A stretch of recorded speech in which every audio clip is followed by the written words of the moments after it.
महागणाधिपतये नमः। ओं गुरुभ्यो नमः। ओं श्रीमात्रे नमः। పరమేశ్వర స్వరూపమైనటువంటి జ్యోతిష వాస్తు మరియు ఇతర అనేకమైనటువంటి శాస్త్రములను మనకు అందించినటువంటి మహర్షులకి నమస్కారం. హయగ్రీవ హయగ్రీవ హయగ్రీవేతియో వధేత్తస్య నిస్సరతే వాణి జనుకన్యా ప్రవాహవత్. అరుణాం కరుణాతరంగితాక్షీం ధృతపాశాంకుశపుష్పబాణచాపాం అనిమాదిభిరావృతాం మయూకైః అహమిత్యేవ విభావయే భవానీం. శ్రీమాత్రే నమః. ప్రేక్షకులకి ఆ లలితాంబిక అమ్మవారి యొక్క అనుగ్రహం పరిపూర్ణంగా కలగాలని మనస్ఫూర్తి కోరుకుంటూ, మనకి ఇప్పుడు మనం చెప్పుకోబోయేటువంటిది ఏంటంటే కుజుడికి సంబంధించింది. చాలామంది స్తంభన అనుకుంటున్నారు, కానీ కుజ స్తంభన కాదు. అది కుజుడు నీచ పొందుతున్నాడు. ఎప్పటి నుంచి అంటే మనకి అక్టోబర్ 21వ తేదీ నుంచి నీచ పొంది కరెక్ట్గా డిసెంబర్ 6వ తేదీ 6, 7 తేదీల్లో మళ్ళీ వక్రిస్తాడు. అదే నీచపడి వక్రిస్తాడు. వక్రించి జనవరి 22వ తేదీ వరకు వక్రించి మళ్ళా కర్కాటకంలోనే ఉంటాడు. అంటే దాదాపుగా ఆయన ఎంటర్ అవ్వడము ప్లస్ వక్రించి అక్కడే ఉండడం. దీన్ని బట్టి ఏమంటారంటే ఎక్కువ కాలం ఉంటున్నాడు కాబట్టి స్తంభన అనుకుంటారు. కానీ స్తంభన అనేటువంటిది ఏంటంటే అసలు ఎక్కడా కూడా కొన్ని డిగ్రీలు కూడా ముందుకు కదలకపోతే దాన్ని స్తంభన కింద తీసుకోవాలి. స్లో మూమెంట్ ఉంది కాబట్టి కొంతమంది స్తంభన అంటారు. బట్ అక్కడ ఇచ్చే ఫలితం చూడాలి. స్తంభించినా వక్రించినా నీచబడ్డా, అంటే ఒకవైపు నీచబడున్నాడు వక్రించున్నాడు, ఆ నీచబడినటువంటి ప్లానెట్ ఏ రాసులను చూస్తుంది, ఏ గ్రహాలను వీక్షిస్తుంది అనే దాని మీద ఆధారపడి ఉంటుంది. ఎప్పుడు కూడా గుర్తుపెట్టుకోండి. కాబట్టి ఈ యొక్క ఫలితాలు ఏవైతే ఉన్నాయో చెప్తుంది నేనైనప్పటికీ కూడా చెప్పిస్తుంది సాక్షాత్ లలిత అమ్మవారిగా భావిస్తూ, ఏ ఏ లగ్నాల వారికి, లగ్నం తెలియని వారు రాశిని చూసుకోండి, ఎటువంటి మంచి జరగనుంది, ఎటువంటి విషయాల్లో వీళ్ళకి జాగ్రత్తలు చూసుకోవాలి, ఏ పరిహార మార్గాలు చేసుకోవాలనేటువంటిది ఇప్పుడు మనం తెలుసుకుందాం. కర్కాటక లగ్నము ఆరు కర్కాటక రాశి వారికి అక్టోబర్ 21వ తేదీ నుంచి ఎప్పుడైతే కుజుడు కర్కాటకంలోకి మారుతున్నాడో, అది కూడా శనిని వీక్షించడము, మరియు అదే అక్టోబర్ 16వ తేదీ నుంచి రవి నీచ పొంది ఉండడం వల్ల ఎప్పుడైతే కుజుడు మారాడో వెంటనే అక్కడి నుంచి రవి యొక్క శుభ ఫలితాలు వస్తాయి. అదేవిధంగా ఈ యొక్క లగ్నం వారి రాశి వారు ఏ విషయాల్లో జాగ్రత్తలు తీసుకోవాలి అని చెప్పి చూసుకున్నట్లయితే, పర్టికులర్గా ఇక్కడ రాశిలోనే కుజుడి యొక్క నీచ సంబంధించినటువంటి ఫలితాలు వస్తున్నాయి. కాబట్టి ఏమిటి, కొంచెం స్ట్రెస్ని ఇస్తాడు. ఫస్ట్ ఆఫ్ ఆల్ లగ్నం మీద ఎప్పుడైతే కుజుడు దృష్టి ఉందో, కుజుడి యొక్క సంబంధం ఏర్పడిందో, కుజుడు వచ్చి కూర్చున్నాడో అక్కడ స్ట్రెస్ ఎటువంటి విషయాల్లోని సంతానం మూలంగా లేదా వర్క్ విషయంలో కొంత స్ట్రెస్ ఉంటుంది, లేదా ప్రేమ వ్యవహారాలు, ప్రేమించిన వారి మూలంగా, ఇష్టపడిన వారి మూలంగా, ఫ్రెండ్స్ మూలంగా కొంత స్ట్రెస్ అనేటువంటిది ఉంటుంది. మరి అదే అష్టమంలో కూడా ఉన్నాడు కదండి శని, దాని మీద దృష్టి ఉంది కదా అంటే రీసెర్చ్ చేసేవారు, పూర్వీకుల ఆస్తులు, ముఖ్యంగా తాతగారు ఆస్తికి సంబంధించినటువంటి విషయంలో వాహనాల మీద వెళ్ళేటప్పుడు కొద్దిగా జాగ్రత్తగా ఉండాలి. అయితే ఈ రవి ఎప్పుడైతే 4వ స్థానంలో మనకి ఈ యొక్క అక్టోబర్ 16వ తేదీ నుంచి అక్కడికి వచ్చి ఉంటాడు, కుజుడు మారకముందు ఆయన అక్కడ వచ్చి ఉంటాడు. ఎప్పుడైతే కుజుడు మారాడో వెంటనే అక్కడ మీకు ఫైనాన్స్ అనేటువంటిది భూముల మూలంగా లేదా వాహనాల మూలంగా, లేనట్లయితే ఏదైనా విద్యా మూలంగా, అందులో ముఖ్యంగా మెడికల్ రిలేటెడ్ విద్యల మూలంగా, తండ్రి మూలంగా, కుటుంబ సభ్యులు తండ్రి మూలంగా, తండ్రి ఇచ్చేటువంటి ప్రాపర్టీ మూలంగా అక్కడ కలిసి వస్తుంది. ఎందుకంటే నీచభంగ రాజయోగము అంటారు. అంటే కుజుడు రావడము, నీచబడ్డము, వక్రించడం ఇవన్నీ ఒక ఎత్తు అయితే ఆ నీచభంగ రాజయోగ ఫలితాలు కూడా వస్తాయి. ఇక్కడ పాజిటివ్ ఫలితాలు కూడా వస్తాయి. కాబట్టి రియల్ ఎస్టేట్ రంగాల వారికి, కొంత రైతులకు కూడా, కన్స్ట్రక్షన్ రంగాల్లో ఉండేటువంటి వారికి ఇవన్నీ 4వ స్థానానికి సంబంధించింది. రైతులు చూడండి ఎప్పటి నుంచో పాపం మనం ఆక్వా ఫామ్ ఇవి చేస్తూ ఉంటారు చూడండి, ఎన్నిసార్లు వేసినా నాకు పోతున్నాయండి అనుకునేటువంటి వారికి, రైతులు ఏదైనా పంట పొలాలకు సంబంధించిన విషయాల్లో కొంతవరకు లబ్ధి పొందుతారు ఈ యొక్క కర్కాటక రాశి వారు. అదేవిధంగా ఎప్పుడైనా ఇలా జరిగినప్పుడు ఏదైనా పెద్ద ఇబ్బంది రావాల్సింది కొద్ది దాంట్లో కూడా తగ్గిపోతుంది, అంటే పోతుందన్నమాట.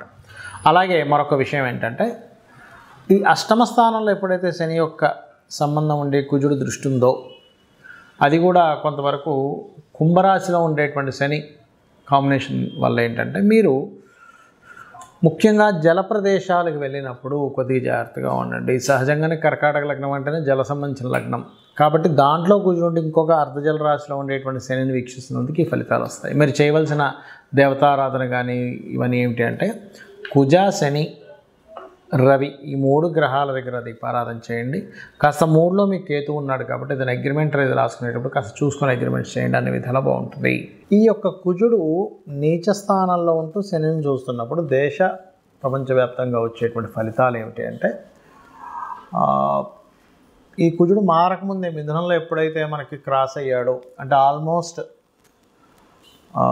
అక్టోబర్ మాసం ఫస్ట్ వీక్ సెకండ్ వీక్ నుంచి స్టార్ట్ అవుద్ది. ఎట్లాగా కొంతమంది రాజకీయ నాయకులు మార్పులు రిజైన్ చేయడం, లేకపోతే వ్యతిరేకత రావడం వల్ల మార్పులు రావడం, లేకపోతే వాళ్ళ మీద ఒత్తిడి రావడం గవర్నమెంట్స్ మీద, ఇట్లాంటివి జరుగుతాయి. ముఖ్యంగా ఈ కుజుడు శనిని చూస్తూ కుజుడు రవిని చూస్తుండడం వల్ల. అలాగే మరొకటి ఏంటంటే సహజంగానే క్రోధినామ సంవత్సరం ఏదైతే ఉందో కుజుడికి వచ్చింది కాబట్టి సర్వసాధారణంగానే మనం చూస్తూనే ఉన్నాం. స్టార్టింగ్ నుంచి రాహు ఎప్పుడైతే మనకి మీన రాశిలోకి ఎంటర్ అయ్యాడు, ఫస్ట్ దుబాయ్ దేశంలో బయట దేశాల్లో వచ్చింది విపరీతమైన వర్షం. అంటే ఏమిటి, జలరాశుల్లో ఒక రాహు ఆల్రెడీ ఉన్నప్పుడు మరలా ఇంకొక జలరాశిలోకి కుజుడు ఎంటర్ అయినప్పుడు తీవ్రతలు పెరుగుతాయి. కాబట్టి కాస్త జల ప్రదేశాల్లో ఉండేటువంటి వారు కాస్త జాగ్రత్తగా ఉండాలి. వరుణుణ్ణి వరుణ సంబంధించినటువంటి అంటే వరుణదేవుణ్ణి ప్రార్థించుకోవాలి. ఓం వరుణదేవాయ నమః అనుకుంటే కూడా చాలా మంచిది. అలాగే సర్వసాధారణంగా ఏంటంటే ఇలా కుజుడు ఎప్పుడైతే నీచబడ్డ రవిని చూస్తాడో ప్రపంచవ్యాప్తంగా ఏమవుతుంటుందంటే ఒక ప్లేస్లోనేమో విపరీతంగా మీకు ల్యాండ్ రేట్ విపరీతంగా పడిపోయినట్టు అవుతాయి.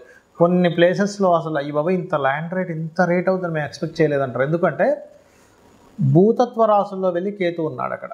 ఎప్పుడైతే భూతత్వ రాశుల్లో కేతు ఉన్నాడో కొన్ని ప్లేసెస్లో స్ట్రక్ అవుద్ది. మనం లాస్ట్ టైం రాహుకేతువులు మారినప్పుడు చెప్పుకున్నాం, భూములు కొంచెం స్టాగ్నెంట్గా ఆగుతాయి, స్టెబిల్డ్ అవుతాయి, జల సంబంధించినవి ఇబ్బందులు వస్తాయని.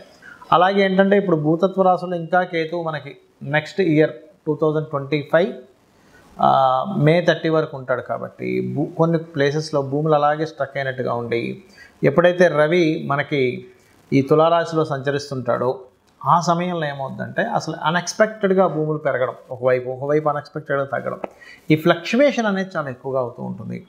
ఒక దేశం మీద ఇంకో దేశం అనుకోకుండా మెరుపుదాడులు చేయడం, అది కొన్ని మనకు చూడండి యుద్ధ సంబంధించినటువంటి కొన్ని బంకర్స్ అవి ఉంటాయి, వాటి మీద సడన్గా దాడి చేయడం కానీ, లేకపోతే సరిహద్దుల్లో కొన్ని వాళ్ళు మీరుతుంటారు. అంటే ఏవైతే కొన్ని సెట్ ఆఫ్ రూల్స్ పెట్టుకుంటారో ఆ రూల్స్ని మీరడం, ఇట్లాంటివన్నీ కూడా కుజుడు పోలీస్కి, మన డిఫెన్స్ డిపార్ట్మెంట్ వాళ్ళకి, వీళ్ళందరికీ కారకుడు అవుతాడు. కాబట్టి అట్లాంటి సంఘటనలు ఎక్కువగా జరిగేటువంటి ఛాన్సెస్ ఉంటాయి. మరియు దీంతో పాటు ఏంటంటే మెరుపులతో కూడినటువంటి విపరీతమైన మెరుపులతో కూడిన వర్షాలు, ఎందుకంటే కుజుడు ఈ మెరుపులకు కారకుడు అవుతాడు. కాబట్టి అట్లాంటివి రావడము. అదేవిధంగా ఇంకొంతమంది అంటున్నారు ఏదో ఉలక వస్తుందండి ఈ మధ్యకాలంలో. ఏ ఉలకలు రావు, దగ్గరకు వచ్చి దూరం వెళ్ళిపోతాయి. ఎందుకంటే అటువంటి ఏవి కూడా వచ్చి భూమిని తాకేటువంటి సమయం జరగట్లేదు. ఎందుకంటే నన్ను చాలా రోజుల నుంచి అడుగుతున్నారు, ఏమంటే అక్టోబర్ మాసంలో ఏదో ఉలక ఉందంట కదా కుజుడు 21వ తేదీ నుంచి నీచబొందుతున్నాడంట కదా అంటే అటువంటివి ఏమీ జరగవు అని చెప్పి నేను చెప్పడం జరిగింది. కాబట్టి అట్లాంటి ఉలకలు ఏమొచ్చి భూమి మీద తాగవు, దగ్గర దాకా వచ్చి తిరిగిపోవడం కూడా జరుగుతుంది చెప్పాలంటే. కాకపోతే ఏంటంటే ఈ కొంచెం ఈ ప్రకృతి వైపరీత్యాలు మాత్రం కొంచెం ఎక్కువగానే వచ్చేటువంటి ఛాన్సెస్ కనిపిస్తున్నాయి. సో మీ అందరూ కూడా ఇప్పుడు కొంతమందికి డేట్ ఆఫ్ బర్త్ ఉంటుంది, ఉండదు.